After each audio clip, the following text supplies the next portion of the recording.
Hello everyone, welcome back to my channel. आज हम फिर से आपके सामने एक नया चैप्टर लेकर के शामिल हुए हैं। नया चैप्टर का नाम है हमारा फाइबर टू फैब्रिक। ओके, आज हम शुरू करेंगे फाइबर टू फैब्रिक। जैसा कि हम जानते हैं कि फाइबर क्या होता है। फाइबर एक जैसे कपड़े होते हैं, कपड़े में आपने देखा होगा जो होता है कि कपड़े इस तरीके से बुने हुए होते हैं इस तरीके से। आपने कभी भी किसी भी कपड़े को ढंग से देखा हो तो इसी तरीके से बुने होंगे। और किसी कपड़े में आपको बारीक तरीके से बुना दिखाई देगा तो किसी में मोटा मोटा बुना दिखाई देगा। वो कपड़े के थ्रेड के ऊपर डिपेंड करता है कि वो थ्रेड किस कपड़े का बना हुआ है। तो यही जो थ्रेड बनते हैं वही फाइबर से बनता है। और ये फाइबर हमें कहाँ से मिलते हैं? एनिमल्स से या फिर प्लांट्स से मिलते हैं। अब यहाँ पर हम इस चैप्टर में प्लांट फाइबर की बात तो हमने पिछली क्लास में कर चुके हैं, क्लास 6 में कर चुके हैं। लेकिन अब हम यहाँ पर क्या करेंगे? एनिमल फाइबर्स की बात करेंगे। In class 6 you have learned about some fibres obtained from plants.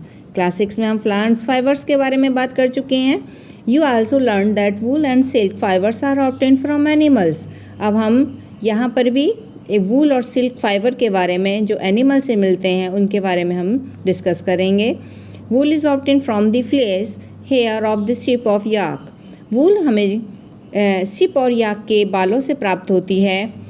Silk fibres come from the cocoons of the silk moth. और सिल्क जो है हमें सिल्क के जो एक कीड़ा होता है उसके कोकून से मिलता है, सिल्क का जो फाइबर होता है। Do you know which part of the ship body yields fibre? क्या आप जानते हैं कि ये शिप की बॉडी का कौन सा पार्ट है जो हमें फाइबर के रूप में मिलता है? Are you aware how these fibres are converted into the wool and yarn? क्या आप इससे वाकिफ़ हैं कि कैसे फाइबर कन्वर्ट किया जाता है वूल एंड यार्न में? जो कि हम we buy from the market, जो कि हम मार्केट से खरीदते हैं टू नेट स्वेटर बुनने के लिए। Do you have any idea how silk fibres are made into silks? क्या आपको कोई आइडिया है कि आप कैसे सिल्क फाइबर से सिल्क बनाते हैं? Which is woven into sari, और जो कि जिससे कि हम नई नई सिल्क की साड़ियाँ बनाते हैं। और इन सभी सब बातों के बारे में हम आज इस चैप्टर में अपने क्वेश्चंस के आंसर को पाने की कोशिश करेंगे। अब हम शुरू करते हैं अपना नया topic animal fibre, wool and silk. सबसे पहले हम वूल के बारे में बताएंगे, ठीक है। सबसे पहले वूल शुरू करते हैं। Wool comes from sheep, goat, yak and some other animals. Wool हमें केवल शेप से ही नहीं बल्कि गॉट से, याक से और कुछ कैमल से और ऐसे ही जो मतलब हेयरी जिसके अंदर ऊपर हेयर ज़्यादा होते हैं, ऐसे एनिमल्स से हमें वूल प्राप्त होता है। These wool yielding animals bear hair on their body. ये जो वूल देने वाले एनिमल्स हैं उनकी बॉडी पर ये बाल पाए जाते हैं। Do you know why these animals have a thick coat of hair?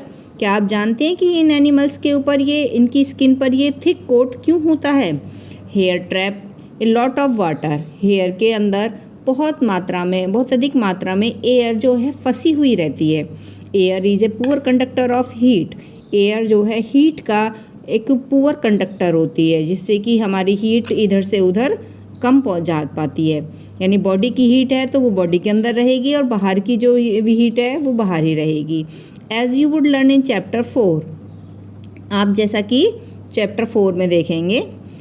So hair keeps these animals warm.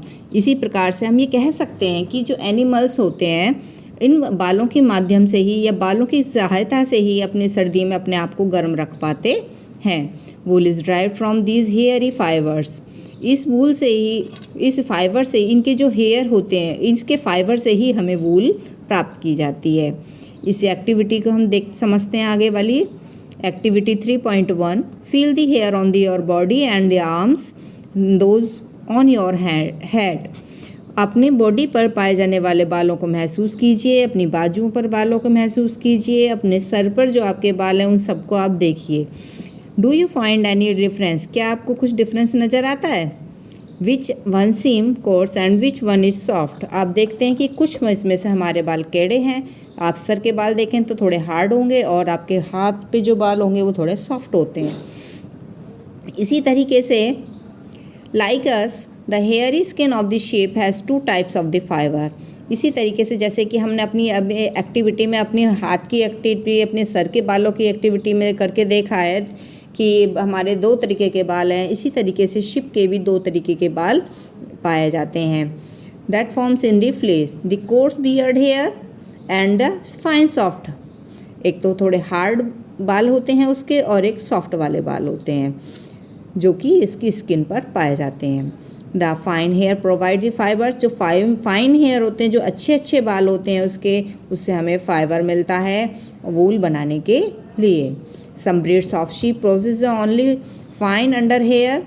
कुछ उसकी जो शीप की प्रजातियां हैं केवल उससे हमें अच्छी वूल ही प्राप्त होती है, केवल अच्छे बाल ही मिलते हैं उससे, मतलब उसके अंदर हार्ड बाल नहीं होते हैं। Their parents are specially chosen to give birth. उनके पेरेंट्स ऐसे चूज़ किए जाते हैं जो अच्छे बाल वाले होते हैं, तभी उनसे अच्छे जो बच्चे पैदा होते हैं उनके भी बाल फिर अच्छे ही मिलते हैं। Sheep only soft under hair. यानी जब पेरेंट्स अगर आपके सॉफ्ट बालों वाला होगा तो बच्चे भी सॉफ्ट बालों वाले ही होंगे। This process of the selecting parents. इस प्रोसेस में पेरेंट्स को सेलेक्ट करके उनके बीच रिप्रोडक्शन की प्रोसेस होती है और उससे प्रोसेस से नई ऑफस्प्रिंग पैदा होती है। Obtaining special character in their offspring such as softer under hair in sheep is termed selective breeding. ऐसी ब्रीडिंग को ही हम सेलेक्टिव ब्रीडिंग कहते हैं, जिसमें कि पेरेंट्स को हम छांट करके लेते हैं सॉफ्ट बालों वाला। ऐसी ब्रीडिंग, ऐसी जो ऑफस्प्रिंग जब बनती है तो वही सेलेक्टिव ब्रीडिंग कहलाती है। Animals that yield wool. वे एनिमल्स जिनसे कि हम वूल प्राप्त करते हैं। Several breeds of sheeps are found in the different parts of our country. कुछ विभिन्न प्रकार की प्रजातियां हमारे देश में अलग अलग हिस्सों में पाई जाती हैं। However the fleece of the sheep is not only source of wool. Sheep की जो बाल हैं केवल वूल का ही सोर्स नहीं है। दो wool commonly available in the market. ये आप देखते हैं कि जो कॉमनली मार्केट में हमारे वूल अवेलेबल होती है इस शिप वूल, वो केवल शिप वूल होती है। Yak wool is commonly in the Tibet and Ladakh. क्योंकि यहाँ पर आसपास हम देखते हैं कि हमारे शिप ही होती हैं, तो इसलिए शिप वूल भी यहाँ पर पाई जाती है। लेकिन लद्दाख और तिब्बत वाले एरिया में वहाँ पर याक ज़्यादा पाए जाते हैं, तो वहाँ पर याक वूल मिलती है। Mohair is obtained from the angora goats. और अंगोरा जो बकरी हैं उनसे हमें मोहेर नाम की वूल मिलती है, जो कि हमें हिली रीजन्स में मिलती हैं। हिली रीजन यानी जम्मू कश्मीर वगैरह में हमें अंगोरा गोट्स होती हैं, वहाँ पर हमें मोहेर नाम से की वूल प्राप्त होती है। Wool is also obtain from the goat hair. Wool हमें बकरी के बालों से भी प्राप्त होती है। The under fur of the Kashmiri goat is soft. आपने देखा होगा कि जो कश्मीरी जो बकरी होती है उसके बाल बहुत सॉफ्ट होते हैं और उससे हमें अच्छे अच्छे शॉल तैयार किए जाते हैं, जिनको हम पश्मीना शॉल भी कहते हैं। The fur on the body of the camels is also use as a wool. यानी हमने अभी बकरी देखी, हमने शिप देखा, हमने याक देखा, उन सब के बालों को यूज़ कर रहे हैं हम वूल बनाने के लिए। अब एक एनिमल और है कैमल। कैमल के बालों को भी आप देखेंगे कि उसके फर को यानी उसके बालों को भी हम वूल बनाने में यूज़ करते हैं। लामा और एल्पासा जो इसकी प्रजातियां हैं कैमल की जिनसे हम वूल प्राप्त करते हैं, वो साउथ अमेरिका में पाई जाती है। Activity 3.2 collect the pictures. इसमें क्या कहा है कि उन एनिमल्स की पिक्चर्स को हमें कलेक्ट करना है जिनसे हम वूल मिलती है। Stick them in your scrap book. उसको हम कहाँ करेंगे? स्क्रैप बुक में लगाएंगे। If you are unable to get pictures. अगर आप इन पिक्चर्स को कलेक्ट करने में सक्षम नहीं हैं तो try to draw them in from the ones given in the book. जो आपकी बुक में पिक्चर्स दी हुई हैं आप उनसे ड्रॉ करके भी देख सकते हैं, ड्रॉ करके भी बना सकते हैं। तो ये आपकी एक्टिविटी हो जाएगी। Find out the words from sheep, goat, camel, yak in our local language and also in the other language in of our country. और आपको ऐसे वर्ड्स भी चूज़ करने हैं जिसमें कि ऐसे वर्ड्स भी ढूंढने हैं जो शिप, गॉड, कैमल्स और याक को लोकल लैंग्वेज में हम क्या कहते हैं और अदर लैंग्वेजेस में हमारे देश में उनको क्या कहा जाता है। ओके, अब यहाँ पर तीसरी एक्टिविटी है तीसरी एक्टिविटी क्या है, ये procedure online maps of India and the world. आपको क्या करना है, आउटलाइन मैप बनाना है इंडिया का और वर्ल्ड में। उसमें क्या करना है, आपको ऐसे ऐसे प्लेसेस ढूंढने हैं मैप के अंदर जहाँ पर ये एनिमल्स पाए जाते हैं जिनसे कि हमें वूल मिलती है। डिफरेंट डिफरेंट कलर से हम उस प्लेस को, उस लोकेशन को डिनोट करेंगे और जहाँ पर कि वो एनिमल यानी हमें जो वूल प्राप्त करने वाले, वूल देने वाले एनिमल्स हैं जिनसे हम वूल लेते हैं, वो एनिमल्स कहाँ कहाँ और किस किस जगह पर पाए जाते हैं, आप उसमें मैप में डिनोट करके दिखा सकते हैं। आगे आइए, अब हमारा नया टॉपिक शुरू होता है, from fibres to wool. Fibre से वूल कैसे बनेगी। For obtaining wool sheep are reared, their hair is cut and proceed into wool। इसके वूल प्राप्त करने के लिए शिप को पहले क्या किया जाता है, उसका पालन पोषण किया जाता है, उनको अच्छे से तैयार किया जाता है ताकि उनके बाल अच्छे तैयार हो जाएं, अच्छे से रहें। उनके फिर हेयर्स को काटा जाता है और काफ़ी प्रोसेस के बाद वूल तैयार की जाती है। Let us learn about this process. आइए चलिए उस प्रोसेस के बारे में हम देखते हैं। Rearing and the breeding of the ship. Rearing यानी पालन पोषण, रियरिंग का मतलब पालन पोषण एंड ब्रीडिंग का मतलब भी उसकी प्रजातियां हैं। शिप ऑफ शिप की। If you travel in to the hill in Jammu Kashmir, Himachal Pradesh, Uttaranchal, Arunachal Pradesh and Sikkim or the plains of Haryana, Punjab, Rajasthan and Gujarat, you can see shepherds taking their herds of sheep for grazing।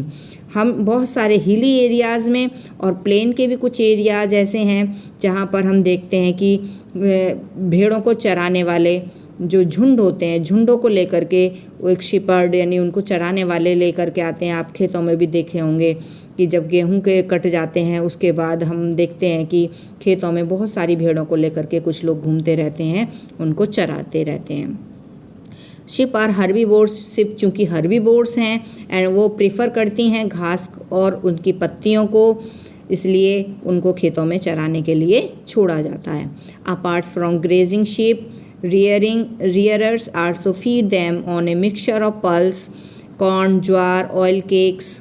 Oil cake क्या होता है, material left after taking out oil from the seeds, यानी जो seed होते हैं जैसे सरसों के सीड है, मस्टर्ड ऑयल वाला तिल का वाला तेल होता है, जो उसमें से तेल निकाल लिया जाता है तो उसके बाद में जो मटेरियल बचता है वो ऑयल केक कहलाता है।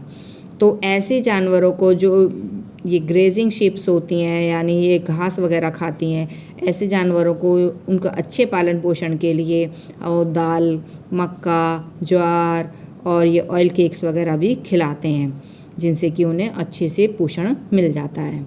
In winter sheep are kept indoors, और सर्दियों में शीप भेड़ों को अंदर रखा जाता है और feed on leaves, grain and dry fodders, और उनको पत्तियाँ, दाने और सूखा चारा दिया जाता है। Sheeps are reared in many parts of our country for wool. Sheeps को वूल पाने के लिए बहुत अलग अलग हमारे देश में अलग अलग हिस्सों में इनको पाला जाता है, उनका पालन पोषण किया जाता है। Table 3.1 gives us the name of the some breeds of the sheep reared in our country for producing wool। यहाँ पर नीचे 3.1 टेबल दी हुई है। इसमें आप देख रहे हैं ये वाली टेबल, इसमें कुछ क्वालिटी नाम यानी कुछ आपको देख रहे हैं कि कुछ ब्रीड्स के नाम दिए हुए हैं, शिप्स की ब्रीड के नाम दिए गए हैं और उन ब्रीड्स से कौन सी क्वालिटी की वूल मिलती है और ये कौन कौन से स्टेट में पाई जाती हैं वो सब यहाँ पर दिया हुआ है। Sheeps are reared in many parts, यहाँ तो हमने हो गया। अब आगे देखते हैं।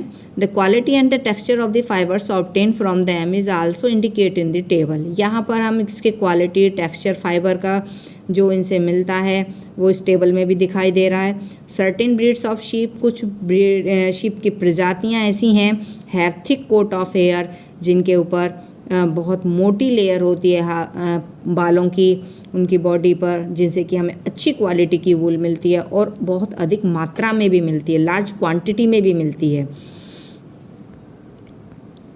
एज मैंशनड अर्लियर, जैसा कि हम पहले भी बता चुके हैं। दी शिप्स आर सेलेक्टिंग ब्रीड, लेकिन वो आप जानते हैं कि हमने कहा क्या बताया था कि वैसी भेड़ों को बनाने के लिए, ऐसी भेड़ों को प्राप्त करने के लिए उनको अलग अलग तरीके से कुछ सेलेक्टिव पेरेंट्स के साथ, कुछ अच्छे पेरेंट्स के साथ उनकी ब्रीडिंग कराई जाती है, उनका रिप्रोडक्शन कराया जाता है, तभी उनको सेलेक्टिव ब्रीड प्राप्त होती है। हमें उसके लिए भी हमें कम से कम एक पेरेंट ऐसा होना चाहिए, एक भेड़ ऐसी होनी चाहिए जिसकी ब्रीड अच्छी हो, जिसके बाल अच्छे हों। Once the reared sheep have developed a thick growth of hair, इनके एक बार हम देखते हैं कि भेड़ों के पालन पोषण से उनके डेवलपमेंट में बालों के थिक ग्रोथ होती है, उनकी अच्छी ग्रोथ भी होती है बालों की, उनके अच्छी से भी ग्रोथ करेंगे, अच्छे पालन पोषण देंगे, अच्छा खाने के लिए देते हैं तो उनके बाल अच्छे तैयार होते हैं। Here is shaped of for grating wools, और उसके बाद हम उनके बालों को उनकी स्किन से शेप्ड कर लिए जाते हैं, उनको उतार लिया जाता है। प्रोसेसिंग फाइबर इनटू वूल, अब आप देख रहे हैं कि यहाँ पर हम ये प्रोसेसिंग फाइबर इनटू वूल, अब हम वूल्स को पाने के लिए कौन सा प्रोसेस करते हैं वो देखते हैं। The wool which is used for knitting sweaters or for weaving shawls in the finished product of a long process, हम स्वेटर बुनने के लिए और शॉल बुनने के लिए बहुत सारे प्रोसेस से गुजरना होता है, बहुत सारी प्रोसेस हमें अच्छे अच्छे प्रोडक्ट्स पाने के लिए एक लंबे प्रोसेस से गुजरना होता है।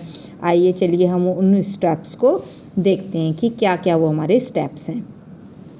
सबसे पहला स्टेप शुरू होता है, देखिए स्टेप 1, द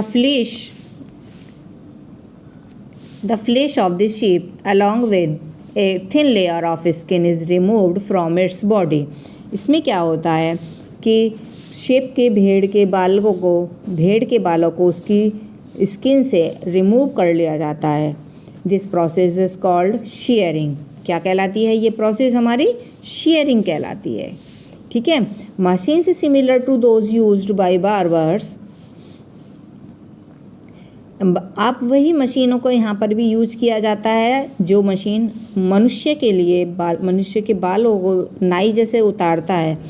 आप जाते हैं, जब कभी आपके बाल बढ़ जाते हैं तो आप नाई के पास जाते हैं अपने बाल कटाने के लिए, तो वो कौन कौन सी चीज़ें यूज करता है, जैसे उस्तरा है, कैंची है, रेज़र है, इन सारी चीज़ों को बाल उतारने के लिए नाई यूज करता है। तो इसी तरीके से यहाँ पर भी उन्हीं मशीनों का लगभग यूज किया जाता है जिनका नाई यूज़ करता है। Usually hair are removed during the hot weather, अक्सर हम देखते हैं कि इनके बालों को केवल गर्मी के मौसम में ही उतारा जाता है। These enables sheep to survive without their protective coat of hair, क्योंकि सर्दियों के मौसम में ये बिना इस प्रोटेक्टिव लेयर के, बिना इन बालों के सर्वाइव नहीं कर पाएंगी। The hair provides woollen fibres, और इन हेयर्स के द्वारा ही हम वूलन फाइबर्स प्राप्त करते हैं। Woollen fibres are then proceed to obtain woollen yarn, इन वूलन फाइबर्स से ही हम वूलन का यार्न यानी धागा मिल जाता है। Sharing does not hurt the sheep, just as it does not hurt when you get a haircut or your father shaves his beard. आपने भी देखा होगा कि जब आप बाल कटाने जाते हैं तो आपको क्या दर्द होता है? नहीं होता ना। ऐसे ही आपके पापा, आपके फादर आपने देखे होंगे शेविंग करते हैं तो कभी उनको दर्द होता है? नहीं होता, क्योंकि ये जो हेयर की हमारी अपर मोस्ट जो लेयर होती है, स्किन की जो अपर मोस्ट लेयर होती है वो थोड़ी डेड हो जाती है, वो जो इसलिए उस स्किन को पर हमें अगर हम कुछ भी चलाते हैं या उसको काटते हैं तो हमें उसको दर्द नहीं होता है। इसी तरीके से हम ये भी कह सकते हैं कि एनिमल्स को भी हम हर्ट नहीं करते हैं शेयरिंग से। ठीक है, कोई ये सोचे कि हम जानवरों को अगर हम इसको बालों को उतार रहे हैं तो उसको दर्द होता होगा, नहीं। जैसे हमारे बालों को काटने से दर्द नहीं होता ना, ऐसे ही उनके बालों को भी काटने से दर्द नहीं होता। क्यों नहीं होता है? इसका एक क्वेश्चन पूछा जा सकता है, वो क्यों नहीं होता है? आप ये इसका आंसर क्या होगा? क्योंकि हमारी स्किन की जो अपर मोस्ट लेयर होती है वो स्किन डेड हो जाती है, इसलिए वो हमें दर्द नहीं करती है। ठीक है, ये क्वेश्चन पूछा जा सकता है। ओके, चलिए। The uppermost layer of the skin is dead. Also the hair of sheep grown again just as your hair does. और फिर उनके भी ऐसे ही बाल आगे बढ़ जाते हैं, आगे उग आते हैं। जैसे कि आपने एक बार बाल कटाए और फिर से आपके बाल बढ़ जाते हैं, फिर आप कटाने जाते हो। तो ऐसे उनको भेड़ों के बालों को भी अगली गर्मी के मौसम में उतार लिया जाता है, फिर अगली गर्मी सर्दी में इनके बालों को ऐसे ही रखाया जाएगा, और फिर अगली गर्मी आएगी जैसे ही, फिर उनके बालों को उतार लिया जाता है। तो यानी जैसे आपके बाल बड़े हो जाते हैं, फिर से उनके बाल ऐसे ही बड़े हो जाते हैं। चलिए नेक्स्ट टॉपिक पर चलते हैं। अब हमारा स्टेप 1 तो शेयरिंग का हो गया। अब स्टेप 2 क्या है हमारा? The sheared skin with the hair is thoroughly washed in the tanks to remove grease, dust and dirt. अब हमारी जो शेयर्ड स्किन थी, शेयर्ड स्किन यानी ये जो हमारे बालों को उतारा था स्किन से, अब उसको गंदे होते हैं, उनको हम बड़े बड़े टैंकों में डाल देते हैं ताकि उनसे ग्रीस, डर्ट, जो डस्ट जो भी है वो उनसे धुल जाती है, साफ़ हो जाती है। This is called scouring. ठीक है। Now it is scouring is done by machines. लेकिन आजकल ये बड़े जो बिजनेस लेवल पर किया जाता है, बड़े लेवल पर किया जाता है, इसलिए इसको मशीन के द्वारा किया जाता है। अब हमारा स्टेप 3 आता है। After scoring sorting is done. बाद में अब उसकी धुलाई वगैरह होने के बाद उनको शॉर्ट आउट किया जाता है। शॉर्ट आउट का मतलब उनको छांट लिया जाता है अलग छोटे बड़े धागों के रूप में। The hair skin is sent to a factory. यहाँ पर क्या होता है, जो बालों को हम क्या करते हैं, फैक्ट्री में भेज देते हैं और वहाँ पर डिफरेंट टेक्सचर्स को अलग अलग सेपरेट कर लिया जाता है या शॉर्ट आउट कर लिया जाता है। अब स्टेप 4 आ जाता है। The small fluffy fibres called burrs are picked out from the hairs. उस हेयर्स के बीच में कुछ कुछ रुएं टाइप के से आ जाते हैं जिन्हें हम बर कहते हैं। These are the same burr which sometimes appear on the your sweater. जैसे कि आपके स्वेटर पर कभी कभी वो दाने से नहीं हो जाते, रोएं से, तो जैसे उसे हम क्या कहते हैं, बर कहते हैं। इसी तरीके से उनमें भी, उन फाइबर्स के अंदर भी कुछ स्मॉल फ्लफी फाइबर्स हो जाते हैं जिन्हें बर कहते हैं। The fibres are scoured again and dried. अब उन फाइबर्स को हम क्या करते हैं, फिर से धो लेते हैं और उनको सुखा लेते हैं। This is the wool is ready to be drawn into fibres. अब ये वूल रेडी हो जाती है वूल बनाने के लिए इन फाइबर्स से। अब नेक्स्ट स्टेप आता है, 5th step. The fibres can be dyed in the various colours as the natural fleece of the sheeps and goats is black, brown and white. आप देखते हैं कि ज़्यादातर भेड़ बकरी जितनी भी होती हैं, ज़्यादातर काले रंग की, भूरे रंग की, सफ़ेद रंग की, ब्राउन कलर की, इसी तरीके की होती हैं। तो वो तो होता है उनका नेचुरल कलर। लेकिन हम देखते हैं कि स्वेटर हम सभी तरह के रंग के कलर के पहनते हैं, blue, green, yellow, purple etcetera, जितने भी रंग हैं, हम हर कलर का स्वेटर वगैरह देखते हैं, हर कलर के वूलन कपड़े देखते हैं। तो फिर वो कलर कहाँ से आता है? उस कलर में हम थ्रेड को, जो फाइबर होता है, उसको हम डाई कर लेते हैं, उस कलर में को उस पर धागे पर चढ़ा लिया जाता है। नेक्स्ट स्टेप क्या है? The fibres are the straight and combed and rolled into yarn. अब उस फाइबर्स को सीधा करके, कंघा करके, अच्छे से सीधा करके रोल कर लिया जाता है धागे के रूप में।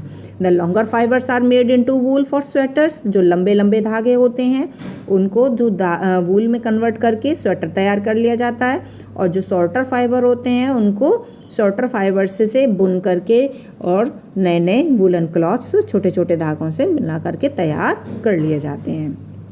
आप ये देख रहे हैं, देखिए शेयरिंग कैसे भेड़ के बालों को उतारा जा रहा है। फिर दूसरा स्टेप है स्कोरिंग इन द टैंक्स। अब यहाँ पर इसकी धुलाई की जा रही है, और यहाँ पर देखेंगे ये बड़े बड़े मशीन्स के द्वारा स्कोरिंग की जा रही है, और यहाँ पर यार्न की रोलिंग की जा रही है। ठीक है। और इस प्रोसेस को हम एक फ्लो चार्ट्स के द्वारा भी दिखा सकते हैं। शेयरिंग के बाद क्या होता है? स्कोरिंग, फिर शॉर्टिंग, फिर क्लीनिंग ऑफ द बर्ड्स, फिर डाइंग एंड रोलिंग। ये क्या है? हमारा प्रोसेस है यार्न का, वूल का, कैसे उसको हम फाइबर से वूल में कन्वर्ट करते हैं। एक फ्लो चार्ट के माध्यम से भी आप ये इसको दिखा सकते हो। अब आता है ये ऑक्यूपेशनल हैज़ार्ड। ये क्या है? Wood industry is an important means of the livelihood for many peoples in our country. हमारे देश में बहुत सारे लोगों के लिए जीवन निर्वाह के लिए ये एक इम्पोर्टेंट वर्क है वूल इंडस्ट्री का। वूल इंडस्ट्री लगाई जाती हैं, सभी को वूल गर्म कपड़े चाहिए, इसलिए कि भैया इंडस्ट्री के तौर भी चाहिए, इंडस्ट्री भी चाहिए।